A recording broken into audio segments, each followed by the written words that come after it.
Welcome to In the Grove. I'm Sue Heaton, and I'm very happy to introduce our guest today is Mr. Daryl Pass. Welcome, Daryl. Thank you. Glad and to be I know here. you have an amazing story to tell. Let me just say, from what I've read about you, you are someone who has taken pain and turned it into purpose. Absolutely. Really? Absolutely, yeah. Yeah, so we were just speaking that right now you are associated a lot with our Kenneth Young Center. Yes. Associated. I worked there. Yeah. Been there for 4 years. The manager of recovery support services there. And so what that entails is all things recovery, non-clinical.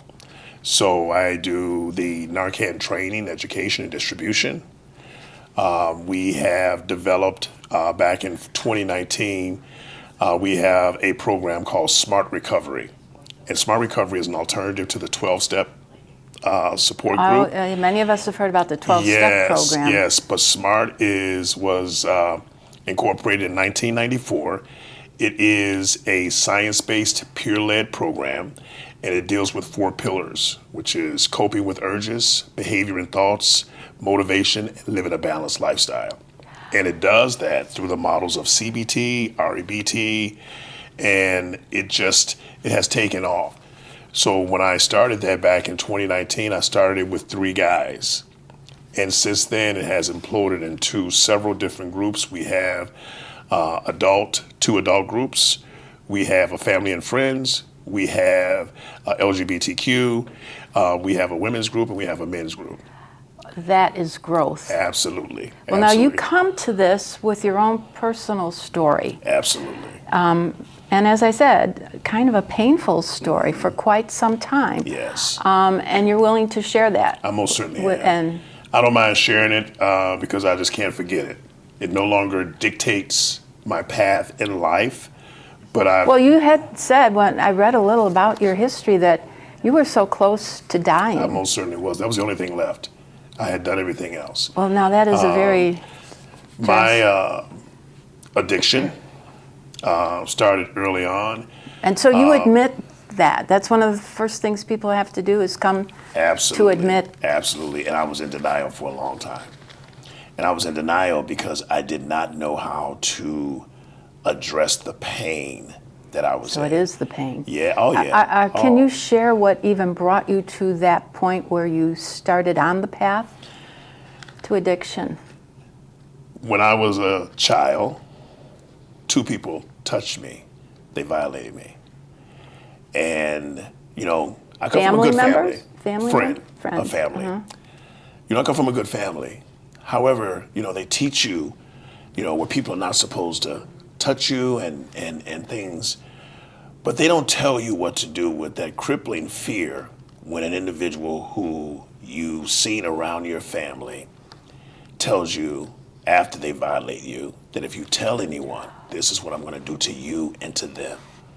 And you're a kid. Fear. How do you handle that fear? So early on, my trust was disrupted. My self-worth was disrupted. I was crippled with fear. And I had an anger inside of me. And did you have to see these people on a somewhat regular basis? Those 2 folks many times as I was coming up. I've actually had an opportunity a few years back to address. One of them has since passed away. I was just going to ask that if you've if in your present, if absolutely, you have confronted them. Absolutely. However, going back to that disrupted me as a child. And so as I grew up, I was never okay. Everything that was supposed to be always safe. There. Yes. And it affects your whole being. It affects everything. It affects you emotionally and mentally, and the trust and the fear and the self-worth. And so you build up this facade. Sure. Like you're one grow. person in public, but within you are hurting. Absolutely. You're broken. Broken's You're broken. And so early on, there was alcohol, there was marijuana, escalated to cocaine, but I'm still just going through life, and I had levels of accomplishment. You were able to work? Yes, but never able to really just maintain with a flow because I was never healthy. You weren't whole. No. I was a broken individual. Yeah. You know, and you do understand that hurt people. So I grew up with this facade, and my facade also was encased with resentment and anger. So I was a reactor. Understandably so. Absolutely, I was a reactor. And I had the feeling, the understanding, I embraced that no one was ever going to hurt me again. And so I never knew how to love or to be loved. I thought I did, but I didn't. Even through my marriage, even through the birth of my children, none of that. So you are a father. Yes.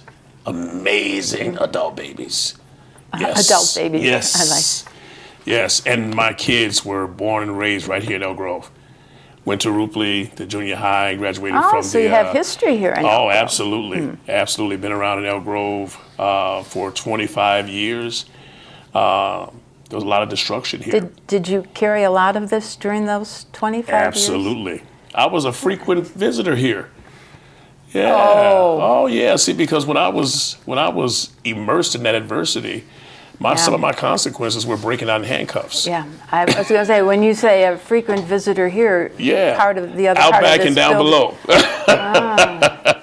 Yeah. You know, and I laugh at that. And look at you now. Not in a celebratory way, but I just remember when.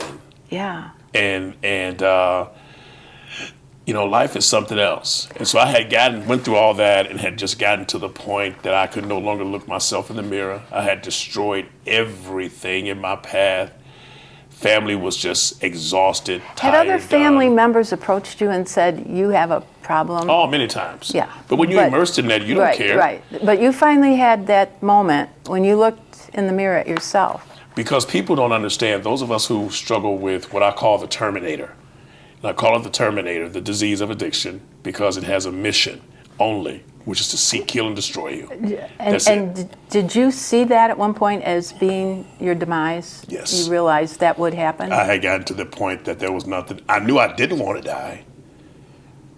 But what do I do? And so what I had to do was get help. I went to detoxes numerous times, treatment 3 times, the 3rd time stuck. Why was that? What do you think happened? Because I was so tired. The first time I went for the kids. The second time I went for my wife. But that last time, it was all about me. You became selfish. You said, I'm doing this for me. And that's one of the things that those of us, again, who struggle and have struggled with addiction, it's an inside job. And so you can have all of these amenities, meetings and outpatient and inpatient and support. But if you yourself are not ready to make that change, it's not happening. I can only imagine the role you now play in people's lives who are struggling, who are where you were, because no one else better to tell the story, no one else better to understand than one who has been down that same road. Absolutely. So I was approached by an individual to be a guest speaker at Kenneth Young's event back in 2018. And did you wonder if I could do this or what? Because I got sober. I tell people, though, I've been sober for 11 years. Congratulations. But I've only been in recovery for 8. There's a difference. See, sobriety is that you're no longer putting that mind-altering substance in your being. But recovery is about behavioral change, which leads, transformative thinking, which leads to behavioral change. And it took a minute for this brain to shift, because you don't go from those dysfunctional ways of living to just being okay. Right. It takes time, and it takes a lot of work for that to balance out. Yeah.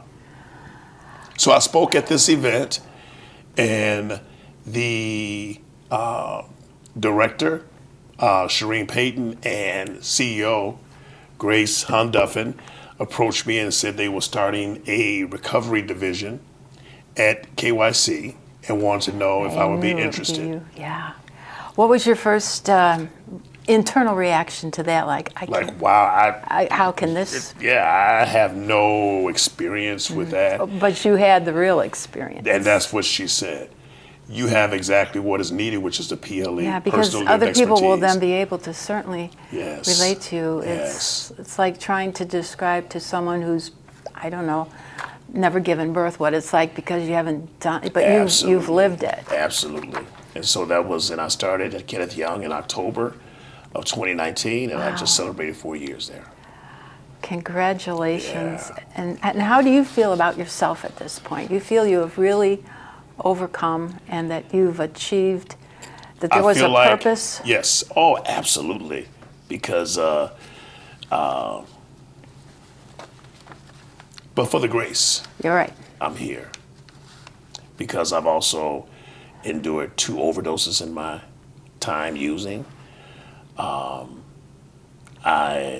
Again, incarceration, nothing stopped until I was ready. So to see where I've come from to where I am now, it is unbelievably humbling, and I'm immersed in gratitude. And so with that comes mission. I can feel it flowing out of Wow. you, truly. Yeah, with that comes mission, passion, and purpose to help the next Like there's no individual. stopping you No. where you want to take No. this.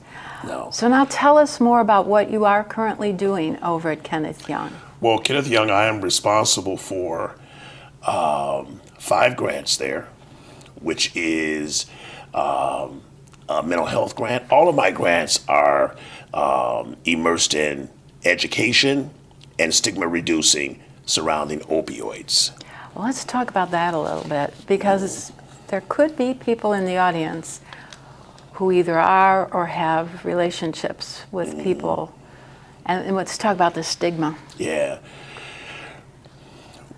Those of us who have struggled and are struggling with substances, we're not bad people. We're sick people. Oh, that makes the difference. And within that sickness is trauma. Always? Always. Always. But here's the piece to that.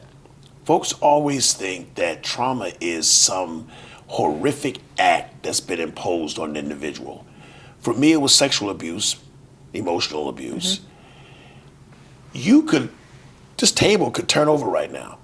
It would affect you differently than it affects me. So trauma is how your brain processes True. an event. And so a lot of folks, their trauma is neglect, it's hunger of a parent, whether it's In daddy so many hunger. cases, Yes. it's that. Yes, I was just talking to a mother on the way in here who's struggling with her son who's 15. The father's around, but he's not involved. And the That's the son is craving that daddy hunger. So she's having an issue because she just discovered he's smoking marijuana. And he's angry Yeah. because the father has gone off and started a new life with a new wife and just had a baby. And here's this young man who wants that and is not getting it. So that's impacting him. So what do we do with that? Right. It's such a young, we impressionable feel age. that void with these substances. The pain I was in, the first time I induced heroin, all was right with the world. The very first time I remember like it was yesterday. A calm came over And me. that's the feeling you want to embrace, so that's why you go back I for more embraced it and for more. 23 years. Yeah.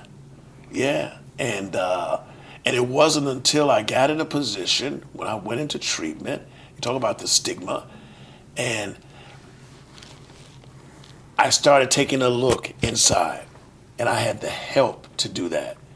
And I continued on because I didn't know what sobriety looked like, but I just knew that I didn't want to be in any more pain and cause any more pain. But how painful was it physically to start to withdraw? Well, luckily enough for me, when I went into treatment, of course you have to go to detox, and they give you medication to ease the physical symptoms. For some folks, they can make it through that. For others, especially when opioids, be it prescribed or illicit, are involved because those are physically addictive substances and they affect the body and the brain in a different way. It's tough. But I just, come what may, I was not turning around. You knew. Oh, You were on your new path. I knew, and let me tell you something. I'll never forget, today she's one of my very good friends. My last stint in rehab was at Lutheran Social Services in Elgin. And my oldest son took me. My baby Had to took take his you father in. to Yeah. treatment. He was my driver. And man, it just... Well, think what your boys have And the lady, learned from you. yeah, that was working behind the counter, the receptionist, she passed judgment right away. She told me this years later. Look at him, you know, how disgusted he's got his kid bringing him in here to treatment. Yeah, she told me Well, some you of the were things she used to says. hearing Oh, yeah. terrible judgments Oh, on yeah. you anyway. But listen to this. The treatment center that I got sober at, which was, again, Lutheran Social Services, I love that building. A year later, I started working there. Karma. How does And that's how she and I became friends, and she told me. She told me that. And she calls me, because now she's moved to Arizona, she calls me like Look at that. holidays. Isn't that just so amazing? I'm thinking about you. Just wanted to tell you how proud What I an am. Or I impact saw you that. made on Yes. her life, and what a lesson it taught her Yeah. as far as with judgment. Yes. And so we do that a lot because we don't understand.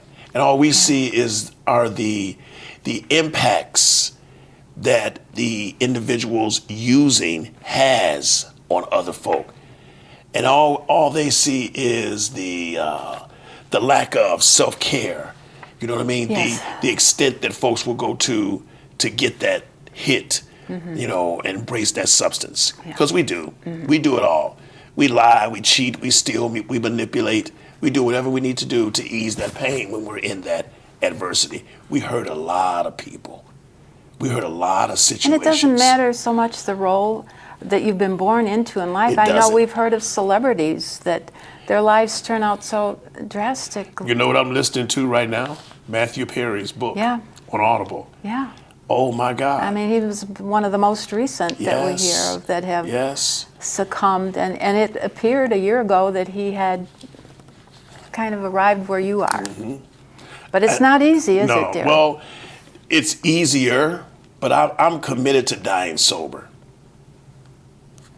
I am. For me. Because, you know, just like, Is that what you want on your gravestone? He died sober. well, it's not going to be on my gravestone because I've already told my Oh, kids, you know, right. I want to be cremated. Right. I'm not, you know, Right. you know, give that money to grandkids and such. However, for me, I'm committed to just moving forward because I feel like I've been given a gift. Well, you have. No, I think To you're come committed to saving Yeah, lives. absolutely. To come off of 2 overdoses and now I'm being allowed to place Narcan vending machines Well, in we police have stations. one in this building. I placed that there. Well, you talk about. And I just placed one in Des Plaines. I just placed another one in Elgin last Thursday. And now I'm looking at Well, let's Aurora and talk Shelburne. more about these so that the audience knows exactly what these Narcan machines are and if they're in need. What? Yes. A Narcan vending machine is an actual vending machine that dispenses Narcan, which is a overdose reversal drug. So if a loved one, say they have a child and they suspect, they would come, for example, here to the police Yes. building, Yes. and you put real coin in them? No, it's absolutely free. Free. You push whatever number is distributed Well, on how there. effective and how soon do they have to take it from the time they suspect? Is it immediate? Expeditiously. Yeah. Yeah. Get it right away. Yes. And in my time on this side of my journey, I've had 7 reversals that I've done. You know, and that's not a brag. That's just saying that it does work. Yeah. And I didn't know back in 2004 how impactful Narcan was until it saved my life. But I just thought it was just something the EMTs did. Has it been around a long time? Yeah, Long yeah. I time. got sober in 2012, and that shows you I had those overdoses back to back in '04, but I still continued for years. I didn't get sober to 2012 Because because I was still sick. Your boys, in watching you, they've been on an entirely different path. My oldest son, Kyle Pass, he is just phenomenal. Now you're going to do some bragging here, yes, I feel. I am. You better believe me. All right. He graduated college. He's a very successful broker. Bought an unbelievable property, North Shore downtown. Oh, my. And Aren't is you glad engaged. you're alive to see and Yes, witness all this? because, I'll never forget, I was talking about my kids when I was in therapy. That was a huge help for me. And I told my therapist I felt hypocritical because I always told my kids, you're going to do as I say, not as I do. And you're going to be better than I ever thought I could be. So I was adamant about them. You didn't try to hide any of this? They knew. They saw the dysfunction. Yeah.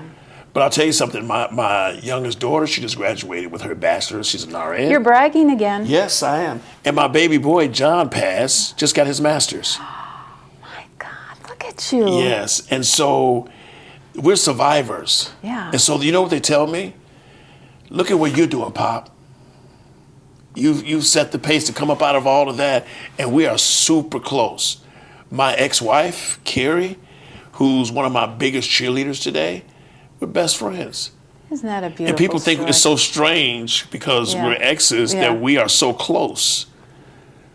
But It's beautiful. it is. I'm a grateful, blessed man. I can see the gratitude. I am. And what you're doing with your life. Yeah.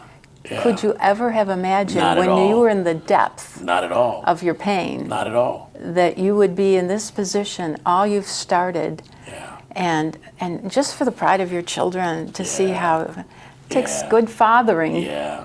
to bring them to where they Yeah, are. because through all of that adversity, you know what I'm most grateful for? That they saw that I did love them. And my youngest son, when I apologized to them for all of what I had put them through, Yeah. my youngest son said, Pop, it wasn't all bad. Oh, That crushed me. yeah. Well, I could bring a tear. Yeah, yeah. Yours is a beautiful story. Yeah, I'm you know? grateful because I know a lot of gentlemen who've come along in the way that I have, they don't have the reconnection with family. And it's sad, it's unfortunate. It is So sad. for me to have that opportunity, that second chance, yeah. So where do you see your future? I see my future because I've also started my own non-for-profit, which is New Beginnings Recovery Mission. And I have sober homes attached to that Look in at you. Elgin. Look yeah. at you. And so I work very closely with Kane County Drug Court and just immersed in the community. I see my future. What I really want to do is have a recovery community center that will house recovery under one roof for individuals who are struggling, be it treatment, be it detox, be it yoga, be it education, and not just for the primary person, because we'll get to that Yeah. with the seasons of recovery. We forget that these folk, be it wife, husband, children, parents, Affects them we all. impact them as well. They receive the shrapnel from our sickness. And then it can just be repeated in future generations. Yes. And so it's important that they are acknowledged and taken care of as well. Yeah, so my hope is to create, first of all, to educate, be more involved in the education, because that's what changes that stigma, Yes. which is the knowledge of what these individuals are going through. Couldn't that be true with so many It most certainly- groups? I it mean, most I'm certainly even is. thinking what is so prominent in the news. Mm-hmm. It's people not understanding others and how we then react, Mm-hmm. or we get our own images about people instead of listening Yeah. and hearing their pain. Yeah, and you know what was such a deal for me as well. Right here in Elk Grove, a lot of folks believe because of this zip code that you're exempt from it. And when I was going through what I was going through, and trust me, I was reckless and just sick. But since I've been on this side, I've run into people here in Elk Grove who judged me and had those feelings, and then they've shared with me or reached out to me something that's going on in their homes. Right, because they feel they can't. Yes. Or they were going through it at the time, but would never say anything to anyone. Yeah. Boy. Yeah. So that educational piece, and I would never apologize for sharing my story, because it's my history. It's my story. Right. It is your story. And if you judge me for that, that's on you. But people are being helped by that. And I'm not just the only, this is just not me. There's many folks like me. But I think that we have to pay attention because it's here. It's here. It's substance use disorder and now mental health is added on to that. It's a real deal. It's an impactful deal in our society right now. We often talk about mental health and how it's because it's invisible. Absolutely. That it doesn't get some of the sympathy, the understanding that physical disabilities and that receive. Yeah. Because the stigma that's attached to it. Sure, the stigma. Yeah. I'm having a situation now with, because I'm involved in the faith council here in Elk Grove, where I have certain congregants reaching out. I was just going to ask you how much your faith has played into your story. That's first and foremost. I can do absolutely nothing without the God that I serve. Mm-hmm. Yeah, I give him all honor, praise, and glory. Oh. And I tell people all the time, when I was doing what I was doing and living the way that I was living, I didn't know what a 12-step was, what a smart recovery was, but I knew who God was. I just wasn't embracing him. Oh. You were meant to be. It's been a horrible journey in the beginning, but what you have done, what you have taken it, there are so many people right now that are saying, I have found help. Where are they going to go now? Yeah. Daryl, what did you tell them? The first thing that you have to do is you have to be honest with yourself. You can't do anything until you're honest with yourself. Because again, you can have all of the support, family, friends. You can have all of these other amenities around you, meetings, whatever they may be. And I'm a smorgasbord guy. I believe. You like a little of this. Yeah, listen, I was immersed in 12-step for 7 years. And I was never okay saying my name is Daryl and I'm an alcoholic addict. Now you can say it with such pride. Well, no, because I'm so much more than that. Oh, I like that. Yes, I'm a person who struggled, who was very sick. You know what I mean? And a lot of folks may not agree with that, but that's okay. That's you. I'm talking about me. That's your story. Yeah. And so, I'm a smorgasbord guy, and I tell people, whatever it is, 12-step, Guard Lama, Celebrate Recovery, Smart Recovery, CA, NAH, whatever it is, you got to do something. And what works for this person may not work for that person. Mm-hmm. We no longer can say that this is the only way that you're going to get sober and stay sober. Because to tell you something else I've been educated on, I embrace for my clients. Me personally, I am an abstinence guy. I can never induce another substance, mind altering. Yeah. I had surgery, I had hernia surgery. He tried to prescribe me. And you wouldn't, I don't want any of that, not call. Ibuprofen. Mm-hmm. That's it. But I have people that I assist, people on my smart recovery groups who have gone from doing heroin to they smoke marijuana, from drinking a handle of vodka every couple of days. Harm reduction is, but see, it's a real thing. Because harm reduction is anything that lessens the impact on the individual. So I support if that's what works for you, because today we have to meet people where they're at. Right, it's a starting point. Yes, we can't say that. I tell the kids as well, I'm not here to stop you from smoking. I'm here to educate you. That's it. And then the decision because if you yours. say stop, what are you going to do? It's almost a challenge. I'll do what I want. Absolutely. So we had that, meeting them where they're at and supporting them, loving them anyway. Now here's the other side to that though.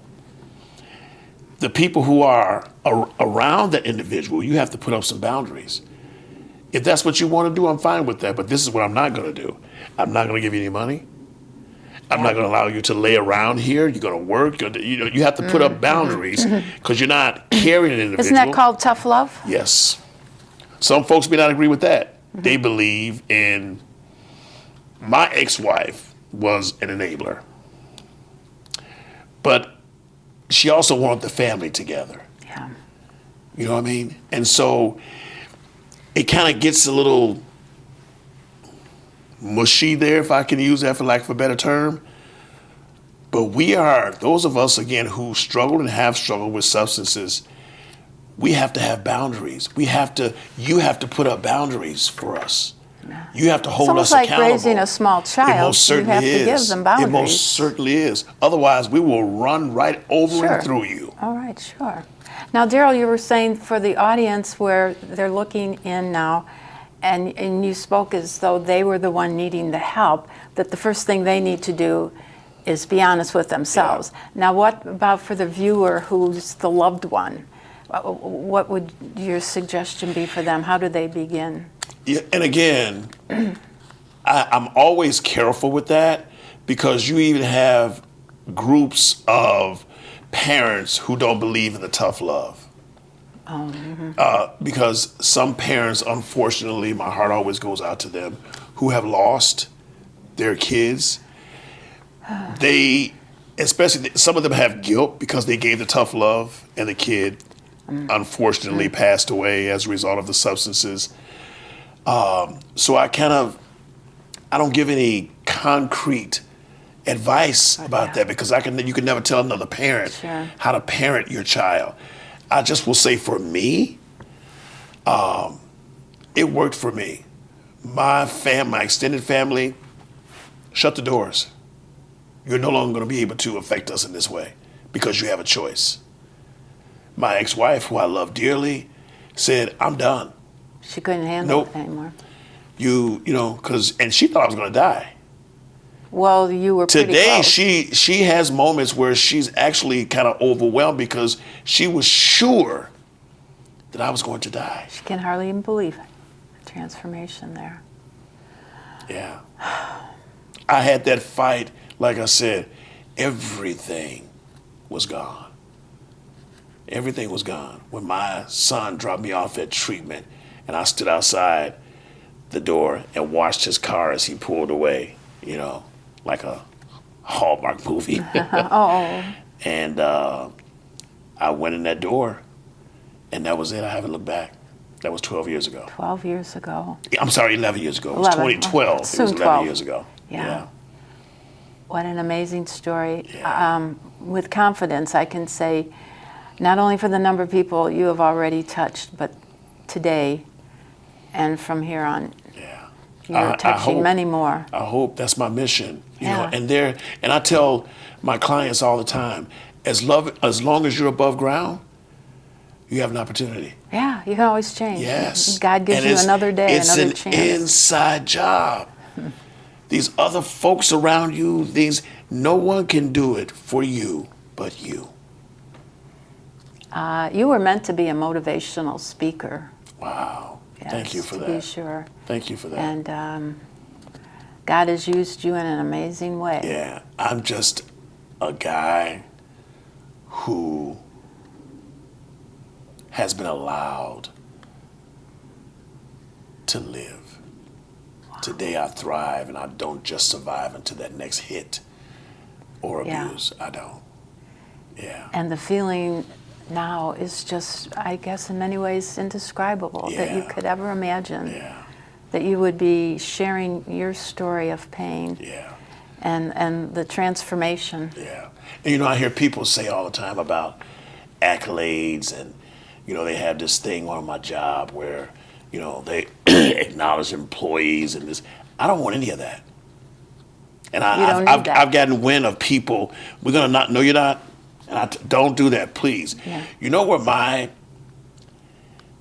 joy comes from? When I get that mom who calls me and says that her kid is doing okay. Oh, yeah. When I get that mom who says that I've been to had my kid in this particular therapy and this, that, and other, paid all this money, but here he's gotten something. When I get individuals who I was working with over here and slipped off come back and say, hey, Daryl, man, I need your help. Let's do this, man. When I look on the screen and I see all these faces of these individuals on my smart recovery groups from all different races and cultures and walks of life and professions who come together and are just, we get so much out of the groups, and they're just so grateful, and they tell their therapist this, that, and the other, and this happened on group, and that's my your reward. When I'm in the schools, because I'm at Vanguard School here, and you know, and kids, what's up, Mr. P? You know, when I'm in a community and I see people who have come across my path and they're doing better, they're doing okay. Those guys in my sober living who celebrate anniversaries or graduate from drug court. Are you kidding me? That's what I get. That wonderful feeling. Yeah. Oh, That's for me. And to be here, to see my kids flourishing. Yeah. Those are my rewards. Those are my rewards. I see it all over. Yeah. You are an amazing individual, Mr. Daryl Pass. Wow, thank you. It's such a pleasure to meet you. We have many guests on the program, and you certainly stand out as one of the very, very special ones. Thank you. No, thank you. Thank you. It's been a pleasure to meet you. Thank you for sharing your Absolutely. story. I wanted to speak about one of the things, because I do events, but one that's coming up December 9th is called Seasons in Recovery.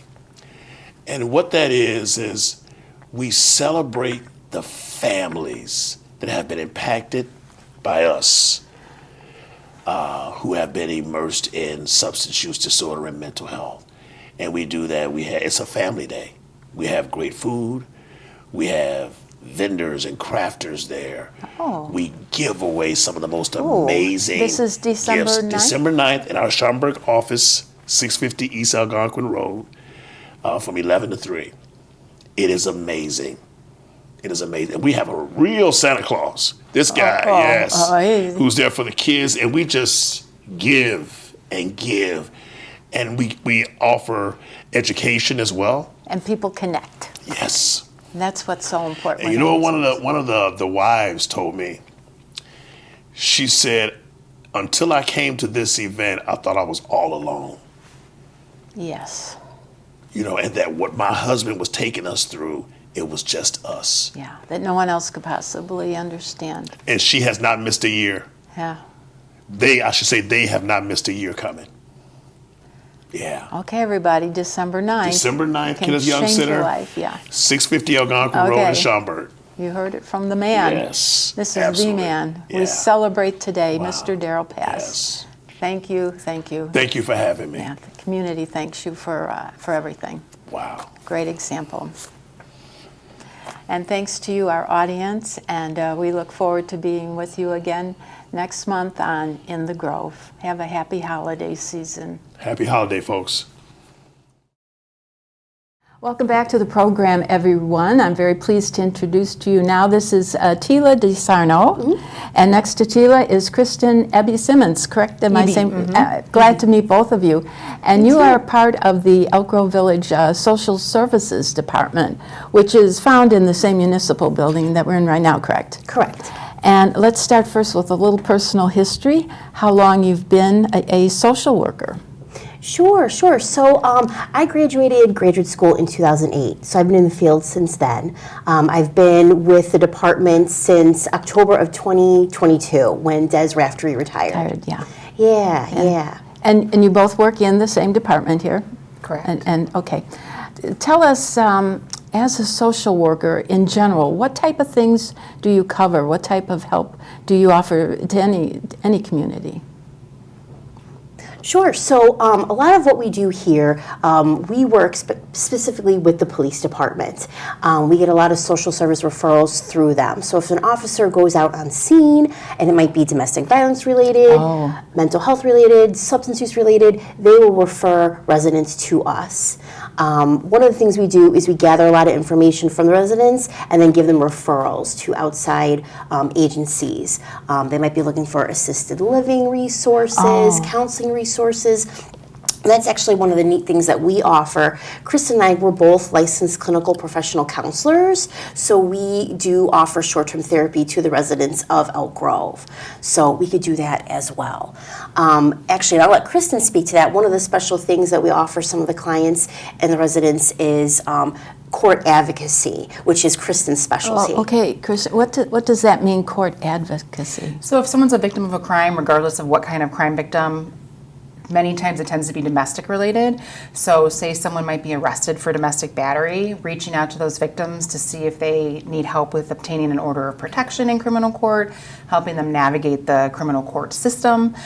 Sometimes we have situations where there's domestic situations going on in the home. Maybe it doesn't rise to the level of an actual arrest of domestic battery, but there's a lot of other things going on in the home that might rise to helping them go get a civil order of protection. So doing it civilly versus Well, all that sounds very kind of frightening, and I'm sure for the person, this is their first time involved in anything like that, they need some type of direction, some type of help. This is something that we've talked about, Telia and I, extensively, and what Telia envisioned when she came in last October, because I've only been here since May, but I was at another municipality for about 19 years, and prior to that I worked in not-for-profit.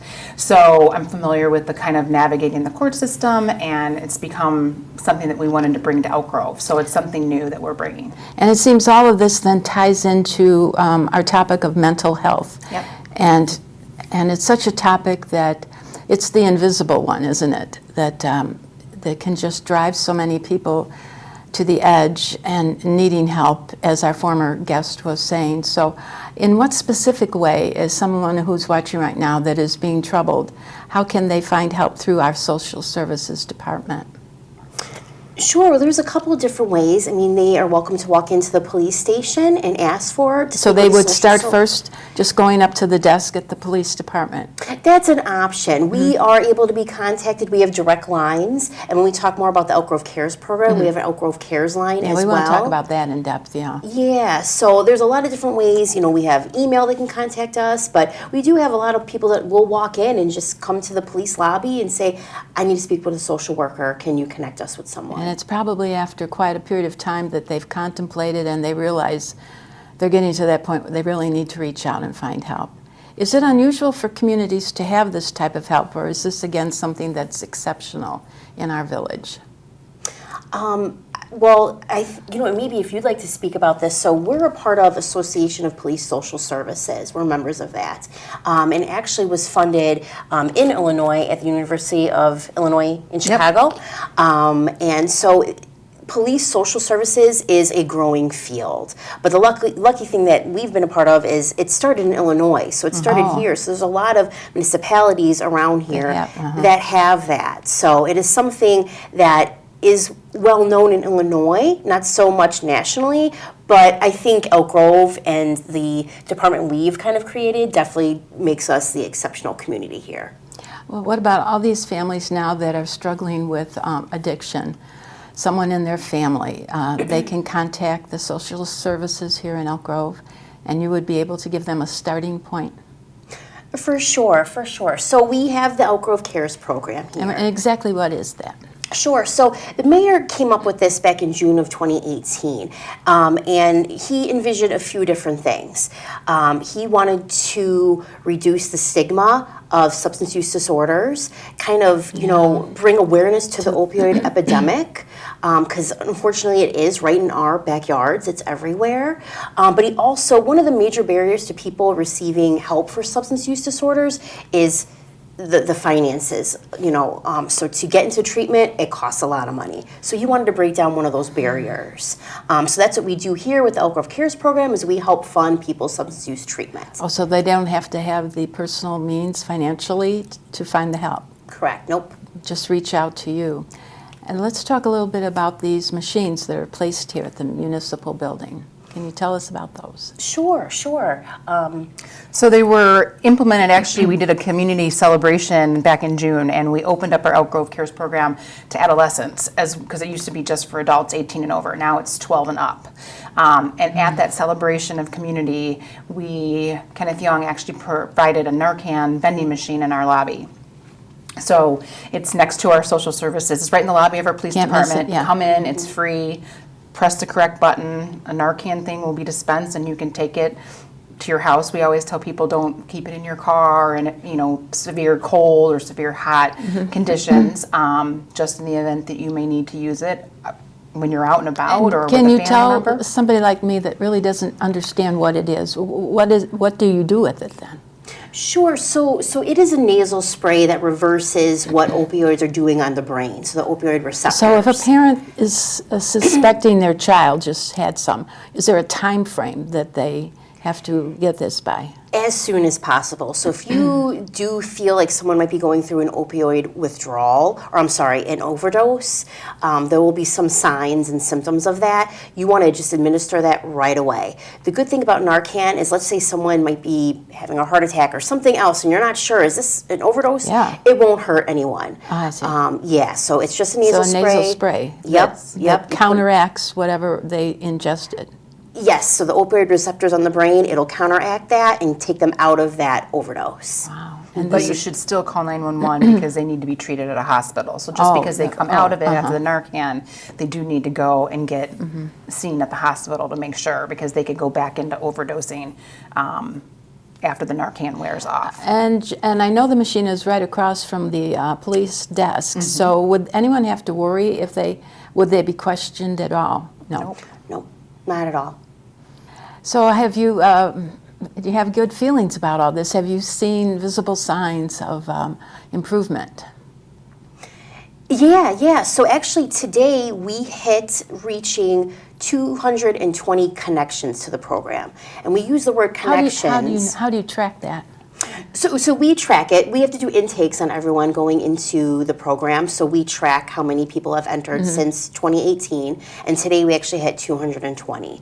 And we say connections because there's a statistic that if someone who's trying to maintain or obtain long-term recovery, it could take them up to 7 times going into treatment. Really? That Yeah. Well, I think our former guest would probably attest to that too. The number of years it took for him, Sure. 7 times. Sure. So though we've had about 220 connections as of today, we would say maybe 180, maybe actual individual, I'd say people or so, have gone through the program, but some, again, more than once. Is there a specific success story that you can share with us, something that's really important to you? Sure. So there is a resident who came through the CARES program, I'd say a year or so back.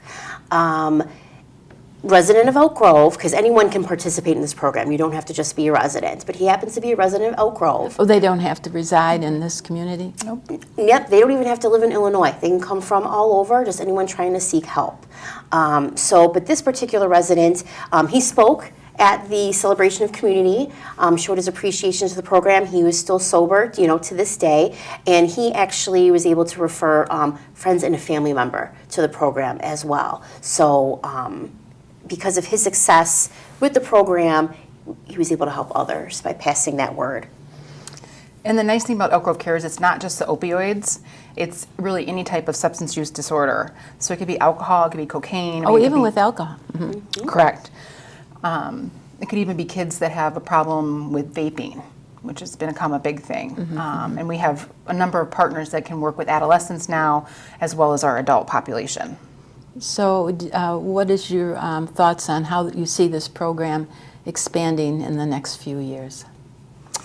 Definitely want to reach as many people as possible. I know one of the best things has been word of mouth. You know, like I said, for that one resident, him saying, "Hey, this program did wonders for me. I'm going to tell, spread that word." We're forming really good connections with our treatment providers, and so they know if they know someone who's trying to get into the program but can't afford it, let me hook you up with Oak Grove Cares. Talk to Telia and Kristin, get your intake done, and we'll get you through. Maybe we'll have some more treatment providers in the future. The sky's the limit right now. So, yeah. Well, it's such an important program, and we've seen this need grow. Unfortunately, the way it is growing. Sure. But to know that there's a place to turn to, and to bring this awareness to the community, so that everyone knows there is help, even if they have, say, someone over the holidays is coming in to stay with them, and they recognize maybe this could be a starting point for them as well. Exactly. Well, I'm certain that the work that you do has to give each of you a wonderful feeling at the end of your workday, especially when you find that client and you make personal connections, I'm sure, and then you follow through and you see what a difference you make in their life. Sure. I think I could speak for both of us. Is what drove us to this field. Yeah, you have to be a special individual to get into this type of work and all the training you had. Is it what you thought it would be when you were in training? A little bit and more. Yeah. Yeah. I'm sure you have quite the stories to tell, but a great sense of satisfaction, to be sure, anything in this field. Well, we want to thank you both. Is there anything else you'd like to add so the viewers are totally aware of what they could come to and call on for the social services here in the village? Sure. I mean, just know that we're here, we're available. We have direct lines that they can reach us, or email address, or we have the CARES line. So they don't have to feel alone if something's really troubling them. If you can't find help, you can maybe refer them on. Exactly. If we don't have the answer, or the specific needs can't be met through us, we definitely can refer them to the appropriate agency. And we have a number of community partners and also other social work types in the police departments that sometimes are more than happy to help us out with a resident if need be, even though they're not in their community. So a lot of collaboration and a lot of networking that can help serve our residents to the best of our ability. Well, you both serve an important need in this community. Very nice to have met you today, and thank you for bringing this exposure to everyone, and the best wishes as you go on in the future, helping many people. Thanks for having us. Thank you very much for being here today. Thank you. We will be right back with the conclusion of our program. Well, we want to thank you once again for being with us today on what I thought was one of our very important programs to bring all this very important information regarding mental health to the community, so that there is an awareness of the CARES program that is offered, and to let all the residents know that they can feel comfortable, that there is a place that they can come with confidence to share their deepest needs and know that there is help available to them. So as you've heard from our guest, Daryl Pass, and having met these two wonderful social workers, and especially if you or any of your loved ones, any friends, family members, especially are struggling with addiction, please know you are not alone, that there is help to be found here in the community. So please reach out. The information is being made available to you, and we hope it will bring you the help that you so deserve.